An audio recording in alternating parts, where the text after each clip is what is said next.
Muito bem, igreja, nós estamos caminhando aqui pela carta de Paulo aos Filipenses. Nós já estamos no terceiro sermão, não é? Mas ainda estamos no primeiro capítulo. Então, se você perdeu tanto a introdução como a segunda mensagem, entra lá no YouTube, no canal da igreja você terá essa mensagem. Hoje nós vamos caminhar do capítulo 1, versículo 19 até o 26. Filipenses, capítulo 1, versículos 19 a 26. Até aqui nós conversamos que Paulo, quando escreveu essa carta, ele estava preso em Roma, em uma prisão domiciliar, e ele escreve muitas cartas durante a sua prisão, não é? E ele então escreve uma dessas cartas, que é Filipenses, a uma igreja que ficava em Filipos, a igreja a qual ele mesmo fundou, na sua segunda viagem missionária. Isso está registrado no livro de Atos. E na última vez que tratamos aqui de Filipenses, nós falamos das tribulações de Paulo que resultaram em bênçãos para pessoas de fora da igreja, mas bênçãos também para as pessoas de dentro da igreja. E agora nós vamos dar continuidade então a partir do versículo 19. Mas como a parte B do versículo 18 tem a ver, eu vou começar então a leitura a partir da segunda parte do versículo 18, que diz o seguinte: de fato, continuarei a alegrar-me, pois sei que o que me aconteceu resultará em minha libertação, graças às orações de vocês e ao auxílio do Espírito de Jesus Cristo. Aguardo ansiosamente e espero que em nada serei envergonhado. Pelo contrário, com toda a determinação de sempre, também agora Cristo será engrandecido em meu corpo, quer pela vida, quer pela morte, porque para mim o viver é Cristo e o morrer é lucro. Caso continue vivendo no corpo, terei fruto do meu trabalho, e já não sei o que escolher. Estou pressionado dos dois lados, desejo partir e estar com Cristo, o que é muito melhor. Contudo, é necessário, por causa de vocês, que eu permaneça no corpo. Convencido disso, sei que vou permanecer e continuar com todos vocês para o seu progresso e alegria na fé, a fim de que, pela minha presença, outra vez, a exultação de vocês em Cristo Jesus transborde por minha causa. Senhor Deus, mais uma vez rogamos que o Senhor venha até nós e abra nossa mente. Santo Espírito, abra os nossos corações para que possamos entender a Tua mensagem. Sem a Sua orientação nós não somos capazes, ó Pai. Nos ilumine, nos capacite, em nome do Senhor Jesus Cristo. Amém.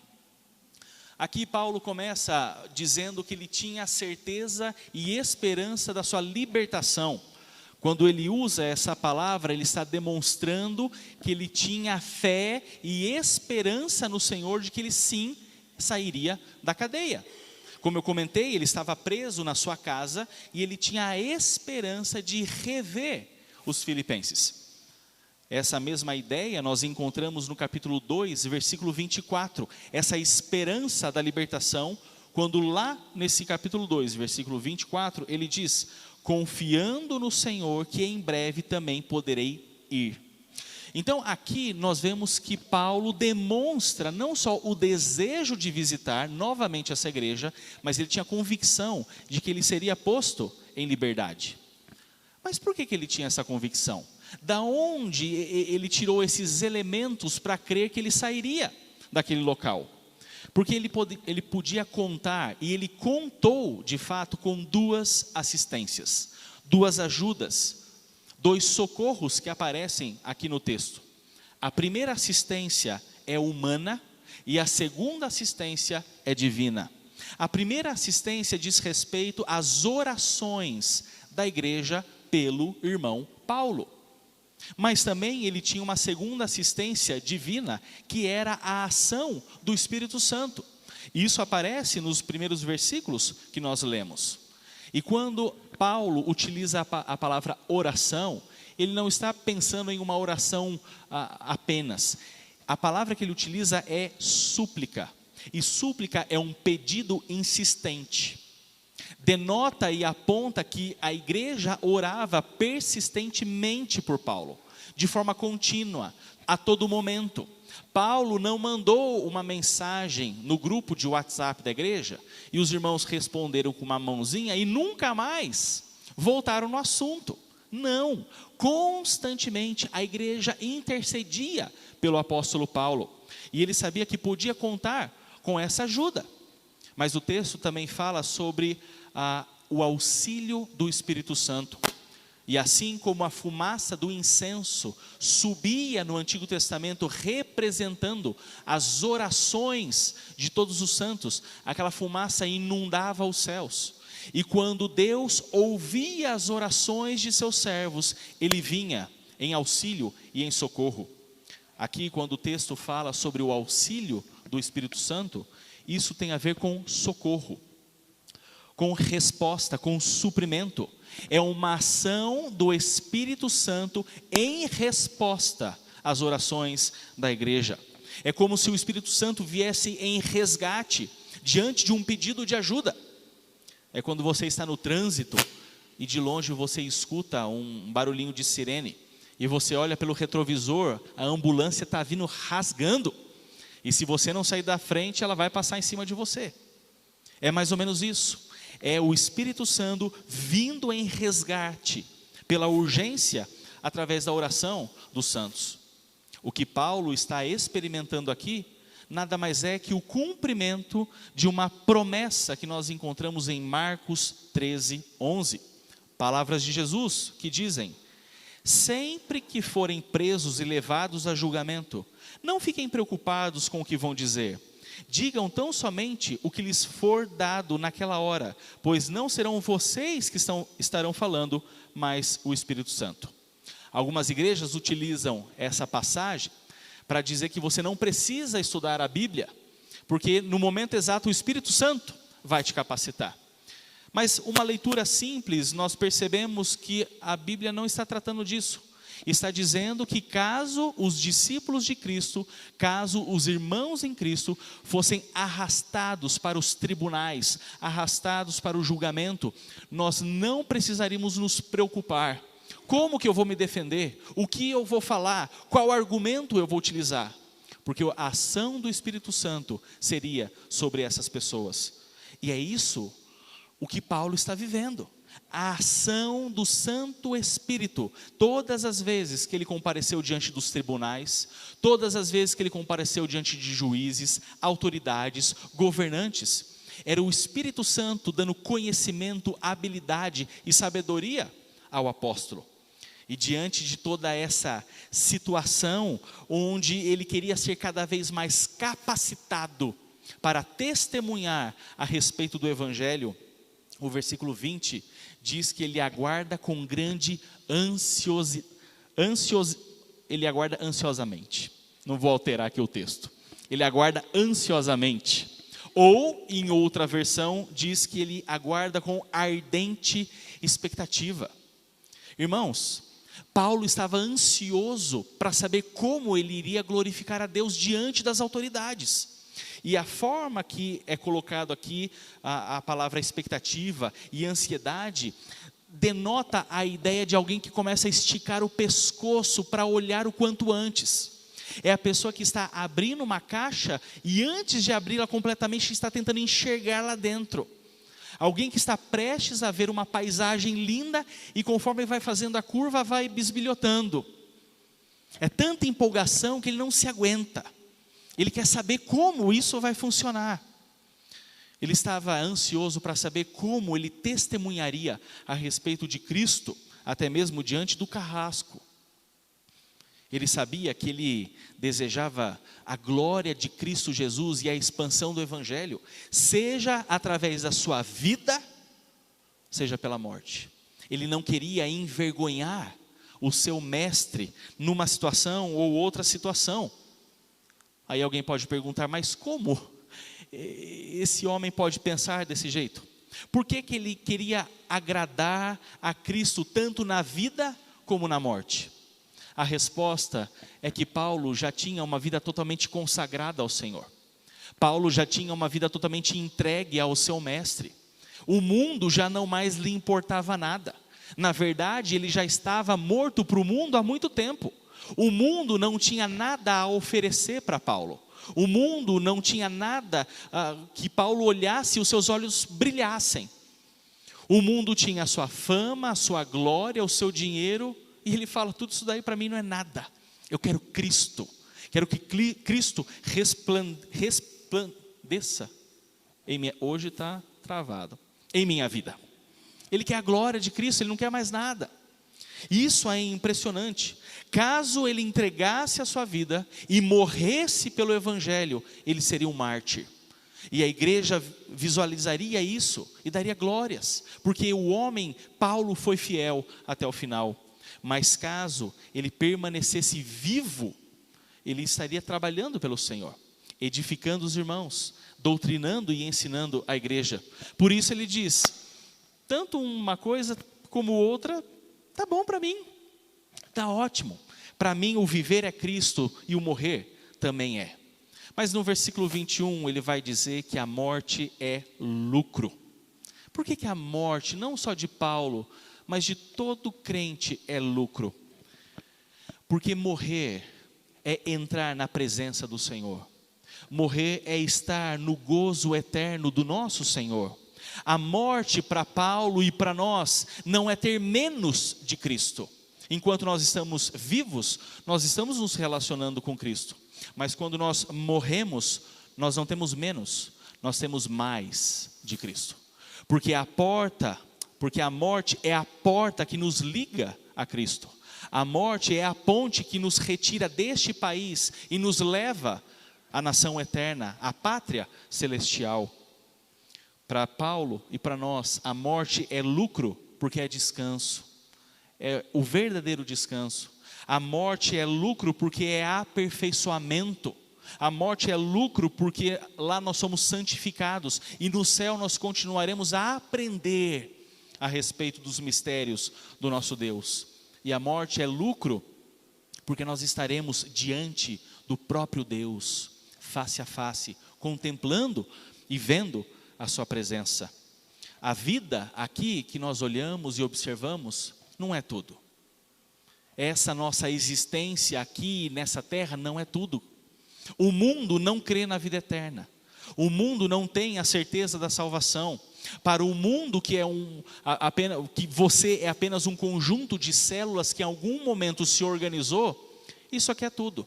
Por isso que o dinheiro fala tanto aos corações, por isso que a beleza, a fama, as promoções e a glória desse mundo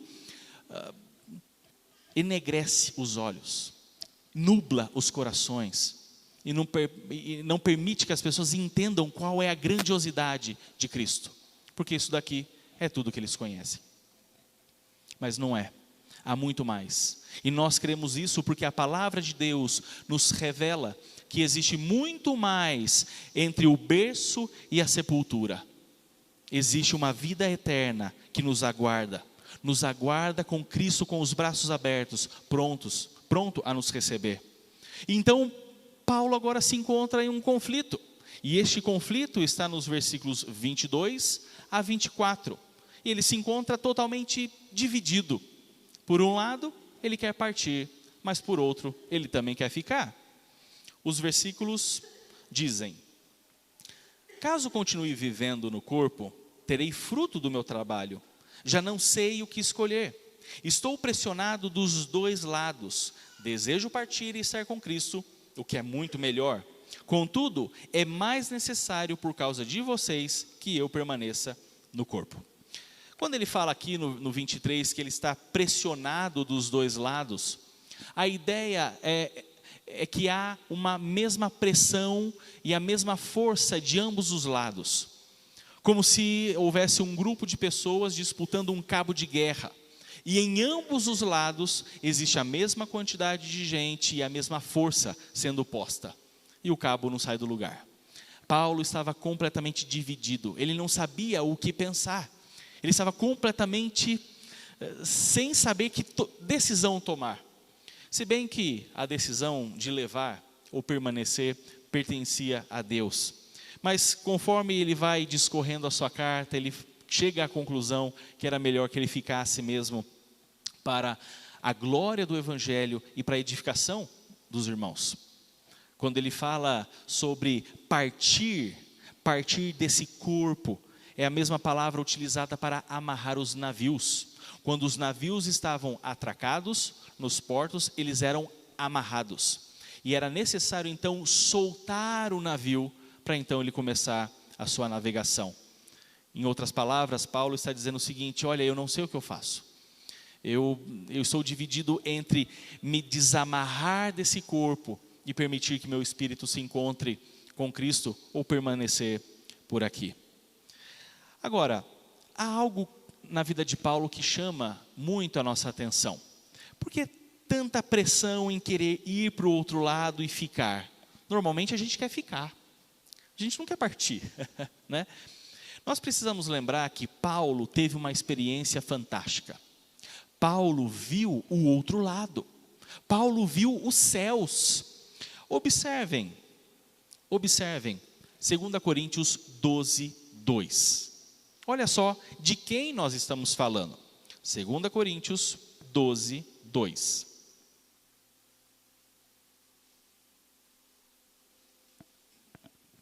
Paulo ele vai falar na terceira pessoa, mas entende-se que aqui ele está falando dele mesmo. É uma experiência de Paulo, não é? 2 Coríntios 12, 2 diz o seguinte: conheço um homem em Cristo que há 14 anos foi arrebatado ao terceiro céu. Se foi no corpo ou fora do corpo, não sei, Deus o sabe. E sei que esse homem, se no corpo ou fora do corpo, não sei, mas Deus o sabe, foi arrebatado ao paraíso e ouviu coisas indizíveis, coisas que ao homem não é permitido falar. Irmãos, Paulo deu uma bisbilhotada no céu. Paulo viu o terceiro céu, ele viu o paraíso, ele viu a habitação de Deus. Agora, se ponha no lugar de Paulo, que viu os céus, coisas fantásticas, coisas maravilhosas. Paulo ouviu coisas que não se pode dizer aqui na terra, coisas que provavelmente nós não temos em língua portuguesa ou em qualquer outra língua terrena. Nós não temos palavras para expressar e exprimir o que o apóstolo Paulo viu no céu. Se põe no lugar dele. Ele vê o céu e agora ele volta para a terra. Ele voltou para a terra, né? Como que ficaria o seu coração depois de bisbilhotar o céu e depois voltar? Parece aquela criança que está andando no shopping e o pai leva até a porta da loja de brinquedos.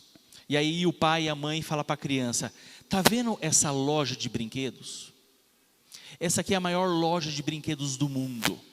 E eu vou comprar para você qualquer brinquedo que você escolher na loja. E a criança olha lá para dentro, vê brinquedo piscando, fazendo barulho, dando pirueta. Nossa, tinha de tudo. E aí o pai e a mãe falam assim: olha, você pode comprar não só um brinquedo, pode comprar todos os brinquedos. Se você quiser comprar a loja toda, pode comprar, a gente vai te dar. E a criança fica assim encantado. Até que o pai e a mãe viram para ele e falam assim: na volta a gente compra. Foi esse na volta que Paulo experimentou. Ele viu o céu e voltou. Irmãos, como não, na volta não, eu quero agora. Eu quero entrar nessa loja agora. Eu quero brincar com esses brinquedos agora. Não tem nada de na volta não, o negócio vai ser agora, mamãe e papai. E Paulo, por ter observado o céu e visto coisas maravilhosas, ele sabia o que o aguardava do outro lado. Imagina o coração desse homem, ele não via o tempo de partir. Agora nós conseguimos compreender um pouquinho melhor por que essa divisão. Ele sabia que era muito bom estar desse lado, mas ele sabia que do outro lado também era muito bom. Esse Paulo, ele realmente viveu experiências maravilhosas, maravilhosas. Então, conforme eu comentei, lá no 22, ele vai falar: olha, realmente partir é muito bom, mas eu estou convencido de que é melhor eu ficar. Ficar para que os irmãos sejam edificados, que os irmãos sejam instruídos, por mais que seja temporariamente, porque logicamente Paulo depois partiu para a glória. E lá no 25, ele diz: se eu ficar, eu não vou ficar parado. Eu não vou ficar com os meus braços cruzados, mas eu vou trabalhar pelo Evangelho. E Paulo, ele sempre buscava motivos para a igreja glorificar a Deus e agradecer a Deus pelos feitos de Deus sobre a vida de Paulo. Ele sabia que, uma vez colocado em liberdade, a igreja veria essa situação e agradeceria a Deus. Paulo foi posto em liberdade, glória a Deus por isso. Deus ouviu as nossas orações em relação a Paulo, glória a Deus por isso. Esses motivos de agradar a Deus, esses motivos de glorificar a Deus, Paulo sempre estava observando. Como que na minha vida eu posso gerar glórias a Deus? Irmãos, além de todas essas coisas maravilhosas que o texto nos traz, o que mais nós podemos aprender? O que isso pode significar nas nossas vidas? Em que isso aplica a nós? Em primeiro lugar, nós podemos aprender aqui a respeito da extrema relevância das orações nos planos de Deus. O primeiro ponto tem a ver com a oração.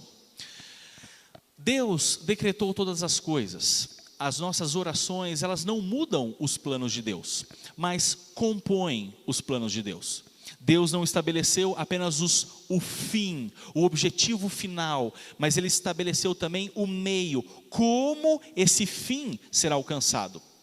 Deus havia estabelecido que Paulo seria posto em liberdade. Esse é o fim. Mas qual que era o meio? O meio que Deus estabeleceu foram as orações. Deus estabeleceu, esse povo vai orar, vai interceder por Paulo, e eu vou responder positivamente a essas orações.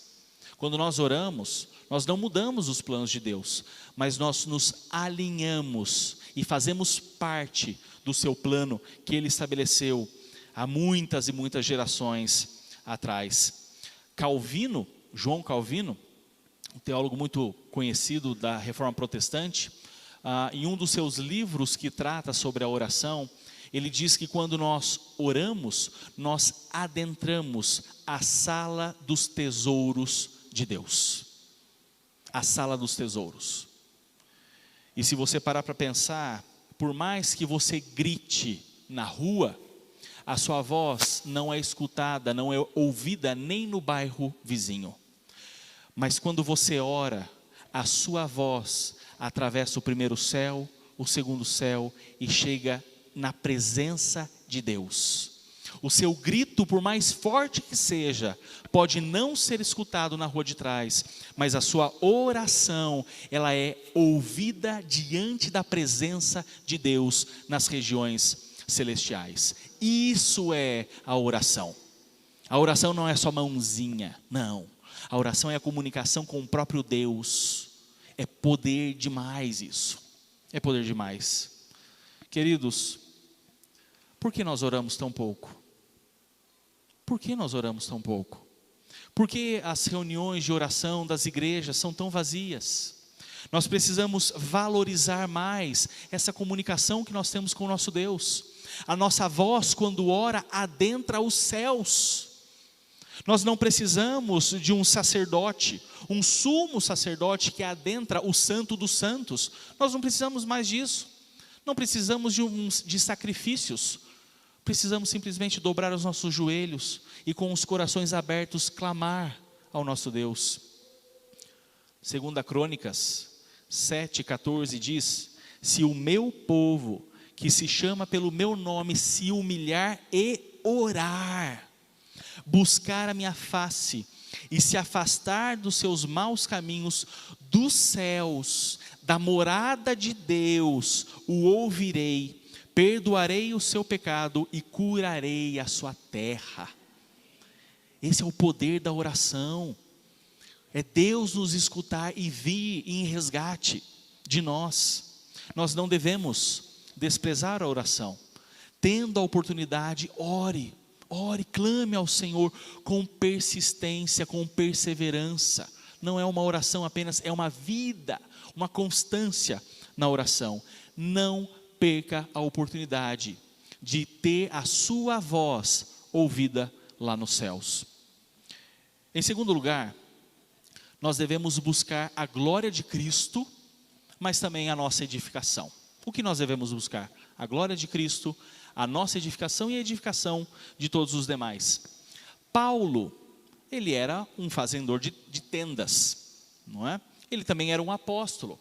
E a todo momento ele fica procurando oportunidades para gerar glórias a Deus, para evangelizar e edificar os irmãos. Essa era a profissão de Paulo, apóstolo e fazedor de tendas nas horas vagas. Mas uma pergunta surge aqui: qual é a sua profissão? O que você faz? O que você faz? Você é aposentado? Você é um mascate? Você é um técnico de informática? Você é um policial? Você é um barbeiro? Você é um estudante? O que você faz?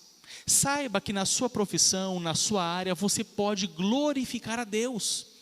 Você pode procurar meios e formas de gerar testemunho e impactar com as suas palavras e o seu testemunho a vida de pessoas através do Evangelho. Paulo e pastores, né, não são os únicos que têm o poder quase que místico de proclamar o Evangelho. Não. Tudo isso cabe a nós. E isso deve ser um estilo de vida. Cada um de nós precisamos incorporar isso em nós, fazer parte do nosso DNA. Ah, Felipe, mas para mim isso não é natural. Ok, não é natural, mas um primeiro passo precisa ser dado. Talvez seja um exercício. Hoje é mais difícil, amanhã fica um pouquinho mais fácil. E aí, conforme os seus músculos espirituais forem se fortalecendo, isso vai se tornando mais fácil. O nosso desafio é termos uma vida não egocêntrica, voltada para o nosso eu, para o que eu desejo, os meus interesses, as minhas ambições. Quando nós vivemos uma vida egocêntrica, a vida se torna pesada, a vida se torna difícil, a vida se torna sem sentido, porque a nossa vida não pode ser egocêntrica. A nossa vida precisa ser cristocêntrica. Uma vida focada em Cristo, para a glória de Cristo, o louvor de Cristo, a adoração de Cristo. E sabem de uma coisa? Quando nós colocamos Cristo no centro de nossas vidas, a vida se torna mais leve. Porque nós paramos de brigar com as nossas ambições. Nós queremos, por assim usar a palavra ambição, a ambição de Cristo, que é ser glorificado e anunciado. A vida se torna muito melhor, muito mais gostosa e mais leve de ser vivida. Mas também eu comentei que Paulo procurava a edificação e o crescimento espiritual. E disso trata muito a carta aqui aos Filipenses. Irmãos, na caminhada espiritual não existe estagnação. Eu não estou parado na fé. Não existe isso. Eu caminhava bem e parei de crescer. Não existe. Ou nós estamos amadurecendo, ou nós estamos progredindo, ou nós estamos retrocedendo. Não existe ponto morto. É só para frente ou para trás. Ponto morto já é retroceder.